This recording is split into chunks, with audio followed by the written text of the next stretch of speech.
Good morning, comic book fans. Welcome back to Comics in 5 Minutes. I am your ever-loving host, Shorty.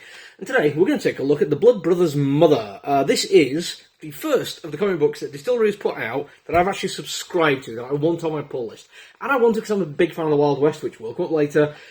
And it's also one of the few times where I'm like, yeah, okay, I can kind of actually give you a reason why the bigger format isn't actually great. Because usually I just complain about this format because they don't fit in comic bags and boxes and they're a bit of a pain for me to store. So even though I've really liked a lot of what I've seen so far, I'm waiting for the collection. This one I simply can't wait because I'm a big fan of Azzarello and Russo and I really want to see what they're going to do with the Wild West. However, I am going to criticise Russo's artwork for this one, but not without context. This is not me just saying he is not a good artist. I actually think the opposite of that. His style is almost perfectly in line with what I want out of a comic book. His use of a fantastic colour palette and how just beautiful everything looks within it is brilliant. But he also has a slightly looser style than the other stuff I've been reading. If you look at Tula Lotte and Christian Ward, their work is beautiful and immaculate and detailed. Russo is a little bit more loose and scratchy, and I like that. Like, not just like it, I love that. That's kind of artwork I vibe with in comic books. I don't like stuff which looks overproduced. I don't like stuff which looks clinical or lacking. And not to say Tula or Christian Wall stuff does, but theirs is definitely more technical than Russo's. And I think blowing up this slightly larger format, I think kind of shows that looseness a little bit more. It gives it a bit more focus. And again, I like that, but I don't think it quite works. I also think, as a wilder kind of story, putting it in the slightly smaller format, making it a bit grungy, that is 100% what I want and what I expect and what I really like. And like I say, Russo is a really good artist. I've been a fan of his stuff for a long time, and I cannot go on enough about his colours. I mean, just look at what he does just on the cover in terms of the depth and richness to it, while sticking within quite a limited palette. And he does this basically by having like daylight and night times where he gives him some kind of difference, but the rest of the time he plays around with just very, very similar kind of things.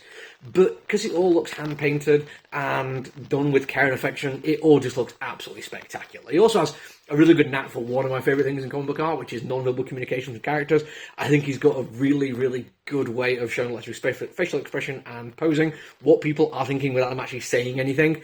It's really good and really effective in what is a very character-driven story here.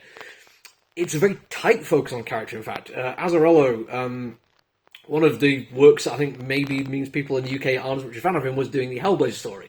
I think it's because he was the first American to ever write John Constantine.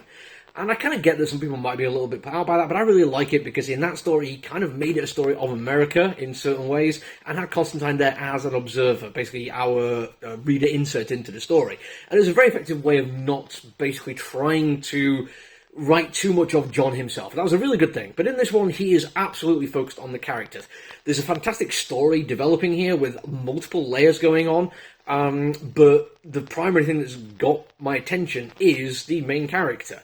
And I don't want to get too much into like the actual story and the events of the comic book. I think it's absolutely, as always, it is far better to actually experience them when you're reading it.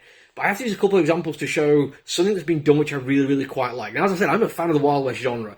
I grew up watching this kind of thing, and I like a lot of the aesthetic, and I like the fact that we kind of moved far away from the idea of romanticising the period like a lot of people have done in the past. I think we've gone into not just revisionism, but post-revisionism in how we look at the setting.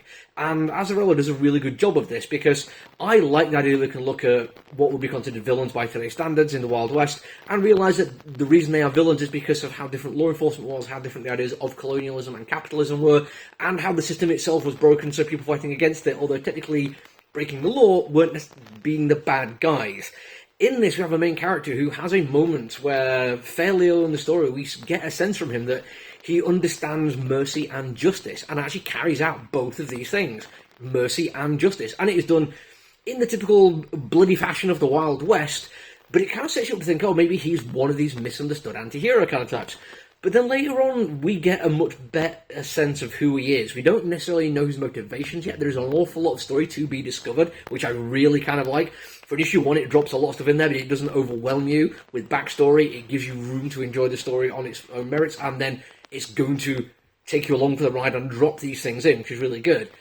But because the character doesn't do what we expect him to do, it shows that once again we are not happy with just taking the idea of the Wild West and what it is right now, what we believe it to be. There is always room to keep looking into and interrogating the genre and the setting as a both the historical aspect and also how we look into it through fiction.